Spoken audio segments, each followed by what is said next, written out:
አንድ ሁለት ወር ጊዜ ውስጥ እኔ መንፈስ የኔን ከእናንተ አንድም ቀን አልተለየም። አውቃለሁ እያንዳንዱን ነገር። እኔ ሳላውቀው የሆነም ነገር የለም።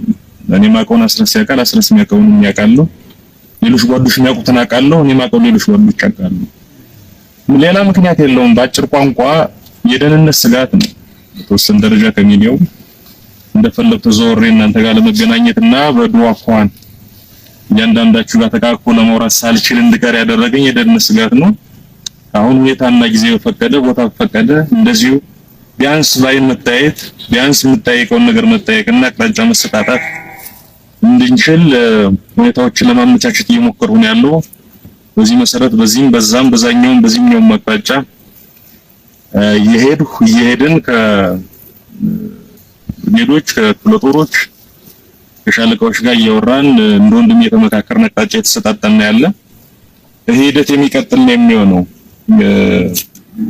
አስረስ ካለው በተጨማሪ ስለዙ ጉዳይ የሚጨምረው ነገር ቢኖር እንዳለው ዓርብ ዕለት ወንድሞቻችን ናቸው፣ ታናሾቻችን ናቸው። እንደ ወንድም መነጋገር ስለምንችል ቁጭ ብለን ዓርብ ዕለት በሰፊው አውርተናል።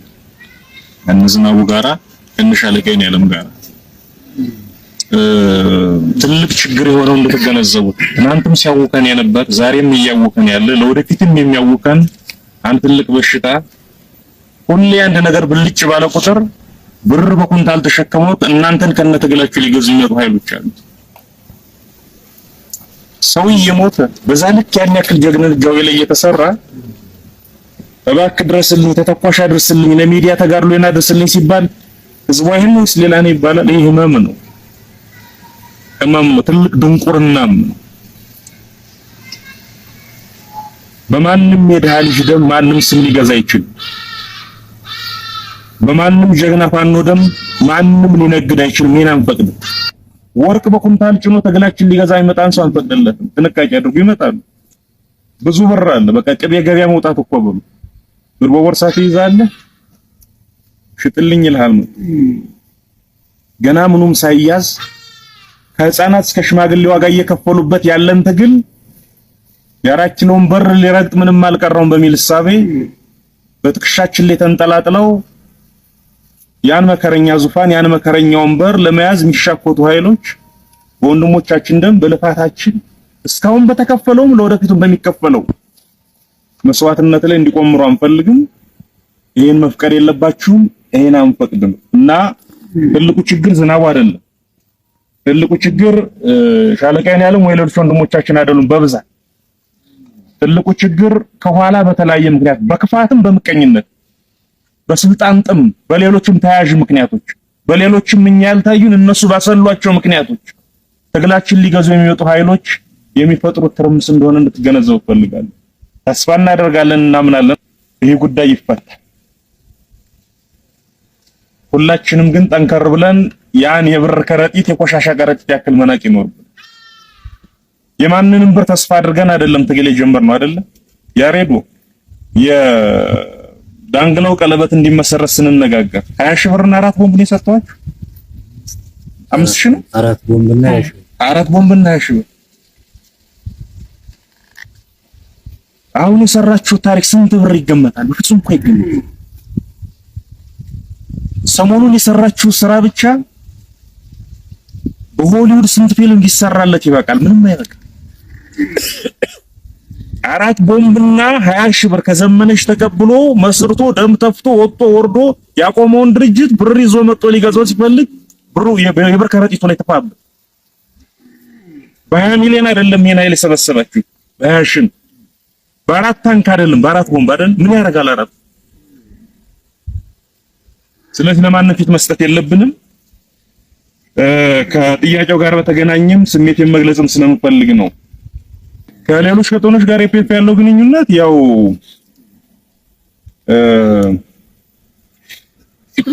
መቼም ዓለም ይህን ትግል እያየው ነው። ቅድም አንተም ስትሰምቻለሁ። ወዳጅም ያያል ጠላትም ያያል።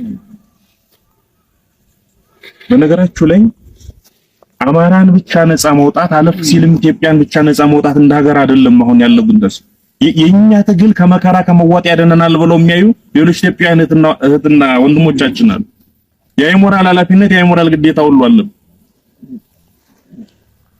በዚህ ረገድ ቅድም ከተከሰው አካባቢ ከሌላ ከዚህ ልል አልችልም። ትግላችን በተስፋ የሚያዩ የሚደግፉን ኃይሎች ጋር ጭምር ግንኙነት እናደርጋለን። አፍተር ኦል ኢትዮጵያ የአማራ ብቻ ሀገር አይደለችም አይደል? የኦሮሞውም ሀገር ናት፣ የጉራጌውም ሀገር ናት፣ የሶማሌውም ሀገር ናት፣ የጉሙዝም ሀገር ናት፣ የሁሉም ሀገር ናት። አማራ ታግሎ ማሸነፍ ያለበት የአማራ ሀገር ለመመስረት አይደለም። አማራ እንደ ህዝብ በነጻነት የሚኖርበት ተከብሮ በፍቅር የሚኖርበት ሀገር ሳይበልጡ ሳያንሱ የሚኖርበት ሀገር እንዲፈጠር ምን ታገር ያ ከሆነ የኛ ትግል የነሱም ነው ብለን ስለምናምን ሁኔታዎች በፈቀዱ እንመካከራለን፣ እንነጋገራለን። ጠለቅ ያለውን ነገር እንተው ወይም እንተው ፍቀድልኝ።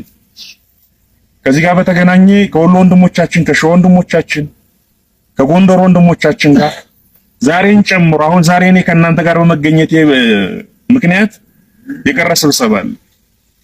ያን ለነገ አሸጋግረን ነው ዛሬ እናንተ ጋር እያወራን ያለን። እኔና ስረስ የምንገኝበት ውይይት በየማግስቱ እየተካሄደ ነው ያለው። ትግሉ መሸከፍ ስላለበት፣ ትግሉ አንድ መሆን ስላለበት፣ ጠላቶቻችን እድሜ እየገዙ ያለ በእኛ እንዳለ መሆን ስለሆነ ይሄ ትግል የዘመነንም ያስረስንም የዘመነና ያስረስ ጓደኞችንም ታናሾቻቸውንም ታላላቆቻቸውንም ድጋፍ ስለሚያስፈልግ የአማራ ህዝብ ኃይልን ስንመሰርት እኮ አስረስ የጎጃም ልጅ ዘመነ የጎጃም ልጅ ሌሎች የጎጃም ልጆች ሳይሆኑ ቆርጠው አይደለም። መላ የአማራ ወጣትና አዲሱን ትውልድ ያታግላል ብለን የአማራ ህዝብ ኃይል ብለን የፈጠርነው ነው የመሰረትነው። ስለዚህ በዚህ ስሌት ድርጅት ፈጥሮ ከመታገል ጎን ለጎን ዋናው ዓላማችን ውድ የአማራ ትግል መፍጠር፣ አንድ የአማራ ቤት ማዋለድ፣ የአማራን ፖለቲካዊ ወታደራዊና ኢኮኖሚያዊ ጥረቶች የኢንተሊጀንስ ጥረቶች ወደ አንድ ቋት ማምጣት፣ ሪሶርሱን ወደ አንድ ቋት ማምጣት ጭምር ዓላማችን ስለነበረ ያን ዓላማችን ይዘን ከሌሎች ወንድሞቻችን ጋር ጭምር እየሰራን ነው። ከጎንደር ወንድሞቻችን፣ ከሸዋ ወንድሞቻችን፣ ከወሎ ወንድሞቻችን ከሁሉም ጋር ይህን ግንዛቤ እንድትይዙ ነው። እግዚአብሔር ከፈቀደ በአጭር ጊዜ አንድ ነገር ይመጣል ብለን ተስፋ እናደርጋለን። ያ ከሆነ ብዙ ዝባዝንኬዎች፣ ብዙ ቀዳዳዎች ይደፈናሉ፣ ይሸከፋሉ ብለን እናምናለን። ሌሎች ያለፍ ያሉ ግንኙነቶች ካሉ በመርህ ላይ የቆመ ግንኙነት ነው የሚኖረው። አንተ ሳታውቀው እሱ ሳያውቀው የሚደረግ ግንኙነት አይኖርም። ምክንያቱም ይሄ ዘመንና ያስረስ ብቻ ትግል አይደለም፣ የማርሸት የጉርሜ ብቻ ትግል አይደለም፣ የአማራ ህዝብ ትግል ነው። አለፍ ሲልም የኢትዮጵያ ህዝብ በስስት የሚያየው ትግል ነው ያዘው። ህዝብን ማሳተፍ፣ የአደረጃጀት አመራሮችን ማሳተፍ በሚያስፈልግበት ጊዜ እያማከርን እየተማከርን የምናደርገው ነው የሚሆነው። በተለይ ጠለቅና ከፍ ያሉ ግንኙነቶችን ነው። በተለይ ከወቅታዊ አጠቃላይ ሁኔታ አኳያ ብዙ ነገሮቻችን መልክ ሊያስይዙልን የሚችሉ ሰነዶች ተዘጋጅተው አልቀዋል። እንግዲህ በየሚመለከተው በኩል ይደርሳሉ።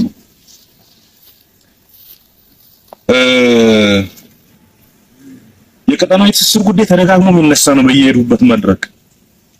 ቅድም የተጠቀሰው ወንድም የዚህ ቀጠና አስተባባሪ ከሆነ አስረስም ሳያውቅ ዘመንም ሳያውቅ ወይም ሌሎችም አመራሮች ሳያውቁ ቢሆን የቀጠና ኃላፊ ቀጠናውን ጠርቶ መመካከር ይችላል አይደል? ይህ ሲሆን ቅድም ያነሳው ወንድም ያን ጥሩ ጉዳይ አለ። አንድ ወንጀል እዚህኛው ቀጠና ሰርቶ እዛኛው ለመደበቅ አይቻልም። ክፉ የሰራ ሰው ፋኖም ይሁን በፋኖም ስም ክፉ የሰራ ሰው ወንጀል የፈጸመ ግለሰብ ካለ መሬት ሚዳቋ ከመሬት ጋር ማህበር ጠጥታ የመክፈያ ተሯ ሲደርስ ሩጣ ምንድነው የገጠመት? ሩጣ ስትቆም ክፋይ አይደለ? ማህበር አልከፍልም ያለችው ሚዳቋ ጣፋንታ ነው ሊገጥመው የሚገባ። ከዳንግላ መጥቶ ዳንግላ ሾው ሲሆንበት መሬ በተመሳሳይ ሾው መሆን አለበት። መርጦ ለማርያም ሾው መሆን አለበት። ለማንም ለጠላት ብቻ አይደለም። እንዲህ አይነት የቀን ተቀን ወንጀሎች የሚፈጽሙ ሰዎችም ካሉ በዛ መልኩ መደበቂያ ዋሻ ማጣት መቻል ይኖርባቸዋል። ቀጠናዊ ትስስሩ ለውጊያ ብቻ አይደለም የሚያስፈልገው፣ ለእንደዚህ አይነት አስተዳደራዊ ጉዳዮችም ስለሚያስፈልግ ቶሎ መገናኘትና መምከር አስፈላጊ ነው።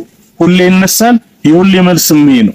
የግድ የዳንግላና አካባቢው ቀጠና ወይም የአዊ ቀጠና በዚህን ቀን ተገናኝታችሁ ተወያዩ መባልን አትጠብቁ።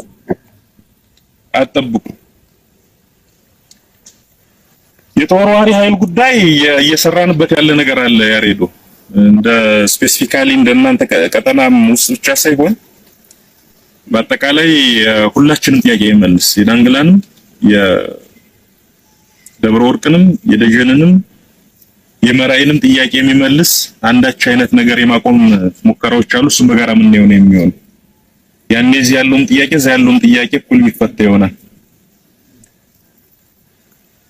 በአጠቃላይ ግን እንዲሁ አጠር አድርጌ የሆነ ነገር መናገር ፈልጋለሁ።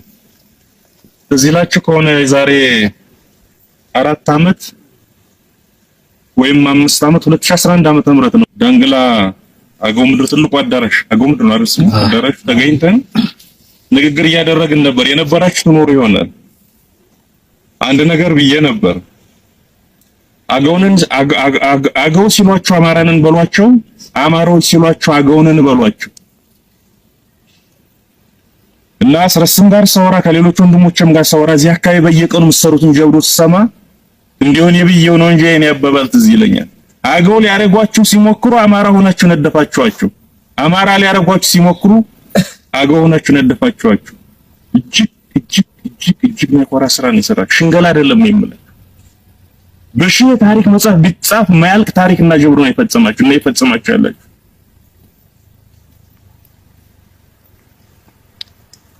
እናቴ ስትለውም ሰማ አንድ አባባል ነበረው። የአገው ያፋጨውን ሳይዘፍ ነው አይቀርም። ያቺ ያፋጨናት በተግባር የተፈጸመች ነው። ያቺ የተመኘናት በተግባር የተፈጸመች ነው። የት? አገው ምድር ላይ። አገው ምድር ላይ የጎጃም ትግል ብቻ አይደለም አገው ምድር ላይ የሚቋጨው።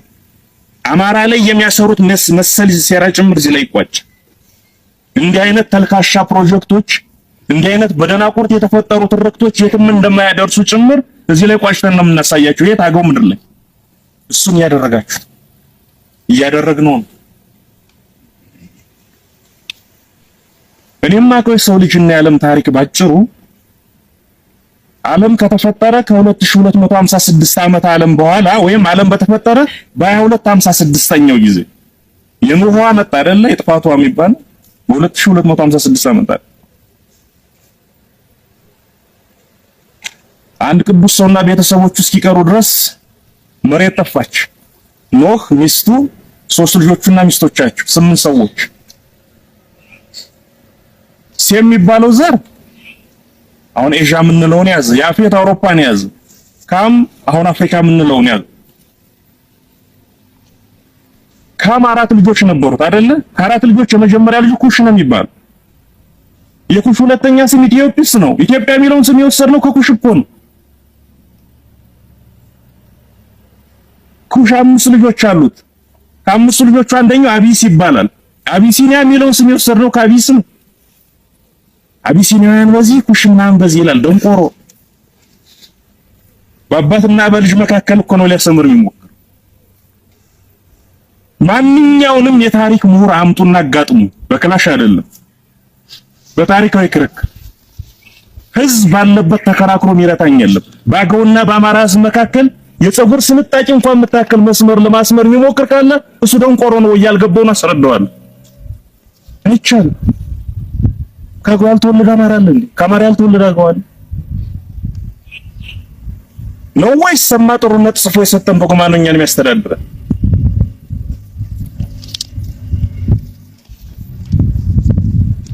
ኩሽ 5 ልጆች አሉት። ከ5 ልጆቹ ሁለተኛው ሳባ ይባላል። የሳባ ምድር እንባላለን፣ ሳባውያን እንባባለን። አለቀ። አብይን አስረዳይ ብትለው እኛ ኩሽ የኩሽ ምድር አቢሲኒያውያን ይላል። አባትና ልጆቹን እኮ ነው የሚለያዩአቸው። እንዲህ አይነት ደናቁርት የሚሰሩት ፖለቲካ እርባና እንደሌለው ክብርና ምስጋና ለዚህ ትውልድ ይሁንና በተግባር እያሳያቸዋቸው ነው ያለው። በተግባር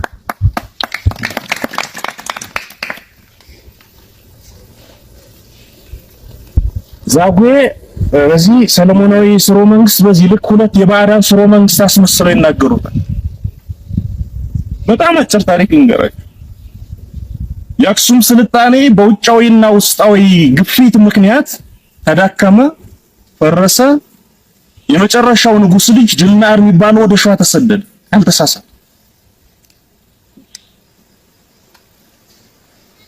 የድልናር ሴት ልጅ መራ ተክለ ሃይማኖት የሚባልን መሪ አግብታ እነ ቅዱስ ላሊበላና ልጆቻቸውን ወለደች። እነ ይምራነ ክርስቶስ፣ እነ ናኩቶላብ፣ እነ ንጉስ አርቤን። ማን?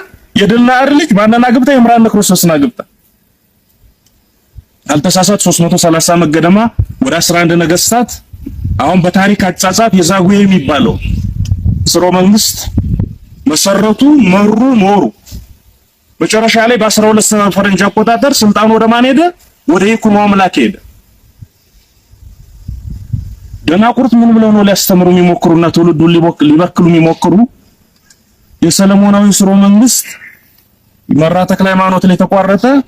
በኋላ አማራው ይኩኖ አምላክ ካገዎቹ ከነዛጉዌ ስልጣኑን ነጠቀ ይላሉ። ልብ አድርጉ። የድልናድ ሴት ልጅ ማን ነው? መራ ተክለ ሃይማኖትን አግብታ ነው የነ ቅዱስ ላሊበላን ቤተሰብ የወለደችው ነገስታቱ የእሱ የልጅ ልጆች ናቸው። ስልጣን ነጣቂ የተባለው ይኩኖ አምላክ የድልናድ 9ኛ ትውልድ ነው። ከባዕድ ወደ ዘመድ ከዘመድ ወደ ባዕድ የሄደ ስልጣን የለም። ከወንድም ወደ ወንድም ነው ያለው። እንዲህ ሊነግሩን እንዲህ ሊያስተምሩን እና እንዲህ ሊከፍሉን ይሞክራሉ። እንደማይችሉ በተግባር አሳይተናቸዋል። ለወደፊቱም እናሳያቸዋለን። አማራ ጥልቅ ህዝብ ነው። ማንም ደንቆሮ ተነስቶ ሴቱን ባህሉን ታሪኩን የሚረዳው ህዝብ አይደለም። አገው አማራ ነው፣ አማራ አገው ነው። 4 ነጥብ። እንኳን ጎጃም ማንም ሊከራከርኝ ይችላል። ጎንደር ደምቢያና ፎገራ እስከ ቋራ ድረስ ያገው ዝርያ የለኝም የሚል አማራ ካለ ይምጣና ይከራከር። የአማራ ዝርያ የለኝም የሚል አገው ካለ ይምጣና ይከራከር።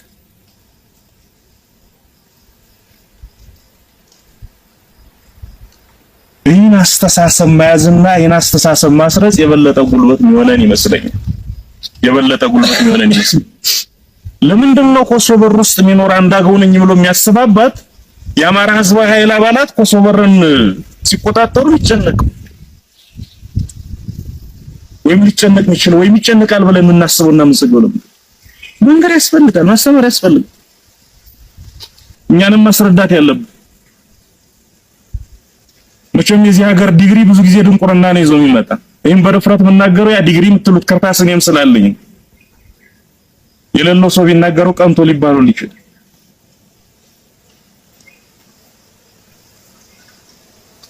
ህዝቡን በመሳሪያ ከወራሪና ከአጥፊ የመከላከል ኃላፊነት ብቻ አይደለም እኮ ያለብን። አዲስ ትውልድ ነን። አዲስ አስተሳሰባችን ወደ ህዝቡ ማስረጽ አለብን። አዲስ ትውልድ፣ አዲስ አስተሳሰብ፣ አዲስ ተስፋ አይደል መፈክራችን የሚለው ወይም ሞቷችን መንገድ አለብን። በቃ ሌላ ሙስ ያጠብቁ ወይም ዘመነ ቤት ለቤት ወይም ማስረስ ቤት ለቤት እየዞረ በቃ ከዘመነ ምንድነው የምትለዩትና ታዝረስ ምንድነው የምትለዩ? ከዚህ ከቆሙት አመራሮች ምንድነው የምታስ በምንም ብትሻሉ እንጂ በመሳሪያም በአስተሳሰብ መግጠም ያስፈልጋል። የናብይ ሰይጣናዊ እጅግ የተሳሳተ ከማህበረሰባችን ታሪክ ባህል ሴት የሚጋጭ የፖለቲካ ስራና ህልም እንዳይሳካ የምናመክነው በመሳሪያ ብቻ አይደለም። ይህን ታሪካዊ እውነታ ለራሳችንን በመያዝ ለሌላውን በማስረዳትና ህዝባችን በአዲስ አስተሳሰብ ይህን ምዕራፍ እንዲያልፈው ነገም በቤቱ በደስተኝነትና በኩራት በፍቅር በክብር እንዲኖር የሚችልበትን ዘመን በማምጣት ነው። በመጨረሻ ጀግና ትሆኑ ዘንድ እንዲያደርጉ ጀብዶ ትፈጽሙ ዘንድ እንዲያደርጉላችሁ አልችልም። እያደረጋችሁት ነው በየቀኑ። ህዝቡን በመሳሪያ ከጥፋት የማዳን ብቻ ሲሆን ህዝቡን የማስተዳደር ኃላፊነትን በእኛ እጅ ላይ ወድቋልና ታሪካዊ ኃላፊነቱ ትከሻችን ላይ ተቀምጧልና በጣም በጥንቃቄ ህዝቡን ያዙ፣ ህዝቡን አስተዳድሩ። ደጋግሜ የምለው ነው በየመድረኩ። አይ ምን ብልጽግና ምናምን የምትሉት ያሳማ እርባታ ከዚህ በኋላ ተመልሶ ነፍስ ዘርቶ መንግስት ይሆናል ብሎ የሚያስብ ካለ ወይ የስነ አእምሮ ሐኪም ቤት ወይ ጸበል መወሰድ አለበት። አይቻልም። አሸንፈናል። በመካከል ግን በሽግግሩ በሁለት ከአንድ ስርዓት ወደ ሌላ ስራ ሽግግር ያደረግን አይደለም ያለው። ከአንድ ትውልድ ወደ ሌላ ትውልድ ጭምር ነው ቅብብሎሽ የተደረገ ያለው። ቅብብሎሽ በመሳሪያና በጉልበት ነው የተፈጸመ ያለው። ታሪክ ከአንድ ትውልድ ወደ ሌላ ትውልድ ሲሻገር ደግሞ ሁሉ ግጭቶች ይኖራሉ። ያ ግጭት ካሰብነው በላይ ጉዳት እንዳያመጣ ጥንቃቄ ማድረግ ያስፈልጋል። አላስፈላጊ ጉዳት እንዳይፈጠር ጥንቃቄ ማድረግ ያስፈልጋል። በጣም በጣም በጣም ታጋሽ መሆን ይጠይቃል። በጣም ሙሴን ከሰማይ አንጠብቅም። እግዚአብሔር በልባችን በጎ ነገር እንዲከት መንገዱን እንዲያሳየን እንመኛለን። ዘንጉን የያዛችሁት ሙሴዎች ግን እናንተ ናችሁ። እኛን ይህን ህዝብ የመከራ ባህሩን ከፍሎ ማሻገር ታሪክ ኃላፊነት እኛ ትከሻ ላይ ነው ያለ። እጅግ በጣም አከብራችኋለሁ። በቅርብ ደግመን የምንገናኝ ይመስለኛል። እንመካከራለን፣ እናወራለን። የቀረን በጣም አጭር ምዕራፍ ነው። እኛ ከበረታን በዚህ አኳን ከያዝነው በጣም ባጭሩ እናጠናቅቀዋለን። በተአምር እንኳን መንገድ ረዘም ያለ ጊዜ ቢወስድ እንኳን እሱንም ለመታገል መዘጋጀት አለ። እንመካከራለን፣ እንታገላለን፣ ድል እናደርጋለን። ይህ መከራማ የለቀው ህዝብ በሰላም ወጥቶ የሚገባበትና የሚተነፍስበትን ዘመን እናመጣለን። ለአማራ ህዝብ ብቻ ሳይሆን ለመላው ኢትዮጵያውያን የሚተርፍ በረከት በዚህ ምድር ላይ ይፈስ ዘንድ ታግለን እናሸንፋለን። አመሰግናለሁ።